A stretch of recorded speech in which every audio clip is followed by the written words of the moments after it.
работу с Benoit Richaud. Сейчас сложно делать визы. French choreographer Benoit Richaud will choreograph the short program for Alexandra Trusova.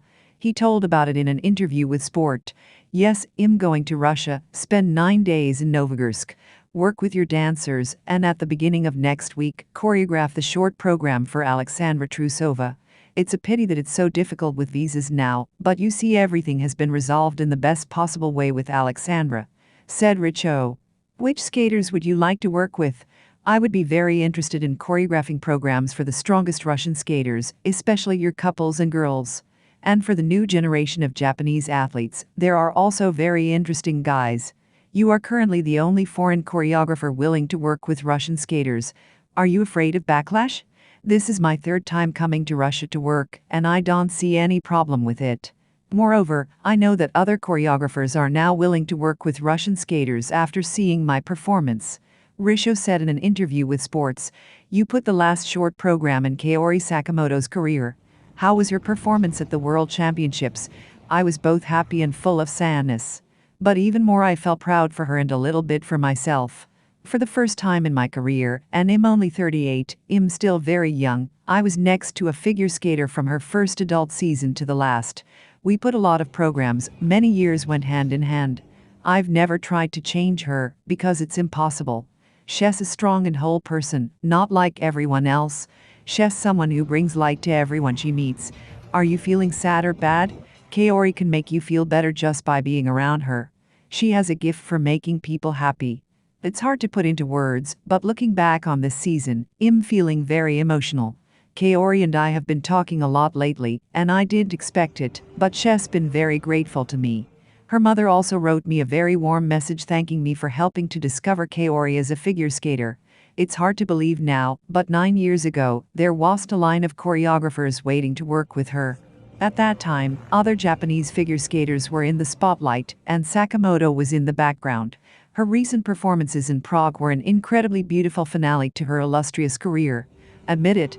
Did you cry? Yes, of course. But even at that moment, I felt how lucky I was to work with her. And how dignified she was to end her sports career.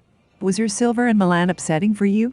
I'm sorry that the Olympic performance wasn't perfect, but this is sports, this is the Olympics, and anything can happen. Remember the story of Ilya Malinin. No one doubted that he would win, but it didn't happen. But this is their story, and over the years, I've learned that everyone has their own path. What happened, happened. I told Kaori that if she wanted to win the Olympics, she'd have to get back into the sport, ha ha. Richaud said. French choreographer Benoit Richaud told how he feels about his jackets becoming a meme during the 2026 Olympics. For the competition, Richaud choreographed programs for 16 skaters from 13 countries. After their performances, the choreographer changed into a uniform with a specific national symbolism. Since we're talking about the Olympics, the way you change the jackets of the national teams became one of the main memes of the past games. I didn't expect this at all. It's not the first time I've been in a kiss and cry with skaters from different countries, but this is the Olympics, where the focus is on the country and the flag. I've been told that the videos of my jackets have gone viral, and they've been shared on social media all over the world.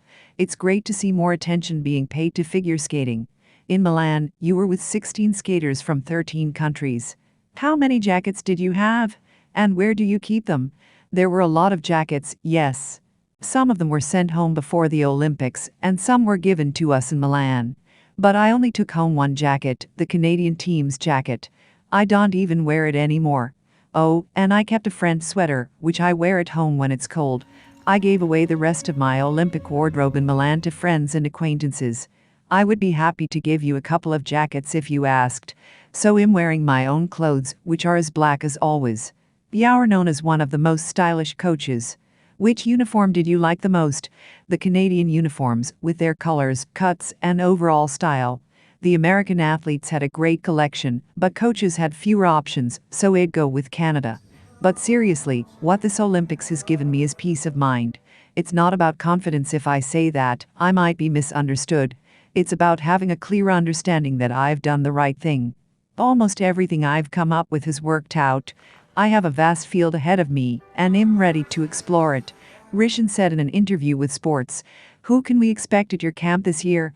There will be both the skaters who have been coming to my camp for years and new names from the United States, Asia, and Russia, including major champions and top athletes.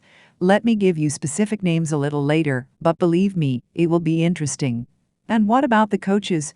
Here and our usual team: Cedric Tour, Leonid Svirodenko, Ange Bocklint, and new participants. For example, we are waiting for a few weeks Sofia Fichenko with her group and Andrea Lazikin. Of course, there will be Alexei Mishin himself. I do not trust anyone more in matters of technique than him. His method is a miracle, it always works. I don't think everyone understands how brilliant he is. Yes, I know that he's a legend in Russia, but believe me, his impact is even greater. I had planned to invite several Russian figure skaters, but unfortunately, not everyone was able to make it due to visa issues. However, I will be staging programs in Moscow for some of them. The French choreographer believes that figure skating lacks interesting speakers. There is a problem.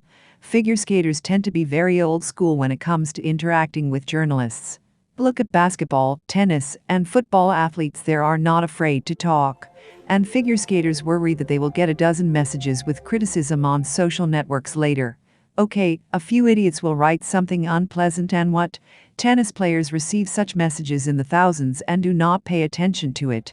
We lack personalities in figure skating, interesting speakers who are not afraid to say what they think. Georgian pair skater Anastasia Metelkina also openly says that her goal is Olympic gold. And that's right. If you don't care about the result, why are you in sports in the first place? Go skate for yourself, enjoy the ride. It's okay to say that you want to win. No one knows if you'll succeed or not. That's the beauty of sports. But why should you be ashamed of your ambitions? Imagine a tennis player arriving at Roland Garros with the mindset of quad: I want to experience these beautiful courts, the energy of the crowd, and showcase my beautiful strokes. Quad. It's nonsense. He's here to win. These are typical comments from figure skaters: just replace the court with the ice rink. In Formula One, athletes get frustrated, desperate, and don't hesitate to express their emotions. However, in our country, everyone censures themselves. Last season, you choreographed a very successful free dance for Kaganovskaya and Nekrasov. Did you enjoy how they polished it up for the spring? Has the program changed? She opened up and became even stronger. I enjoyed watching them work on the quality of their performance rather than rushing to chop and change the program. You know, in ice dancing, a lot depends on the judges, and their opinions are often respected. Therefore, I am especially pleased that Vasilisa and Maxim have maintained the original concept of their program. The changes were minimal.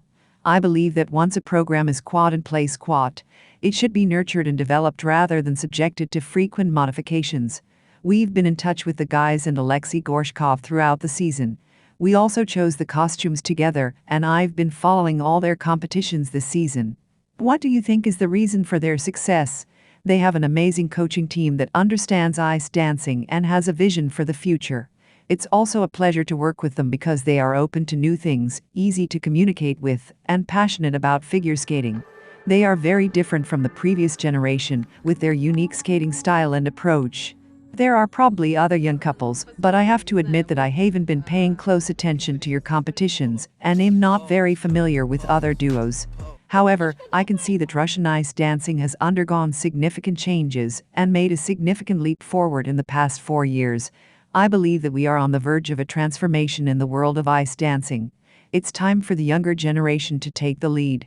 In the world of ice dancing, there are often periods of 10 to 15 years where one generation dominates, and everyone becomes accustomed to their level of performance. However, when young talents emerge, it marks the beginning of a new era of progress. And I'm proud to be associated with it. I want to see Russian dance duos break into the international scene. It will be interesting. Have you already chosen the music for Vasilisa and Maxim? Of course.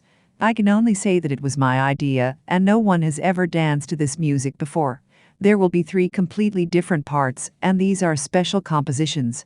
The production will be different from what you saw last season. Then there was more emotional neoclassic, and now we want to do something modern, in the style of contemp. At the same time, the audience will understand the story that the guys will tell on the ice. I will also choreograph a dance for the junior pair of Alexei Gorshkov Valov. This is an incredible pair, and I am glad that I will be able to create a program for them. This will be my first time working with juniors and ants, but they are amazing. I hope the ISU will allow your juniors and the world will see this pair. Believe me, they will be invincible. No one will beat them. I don't want to say anything bad about other duos, but Maria Nardum's level is amazing.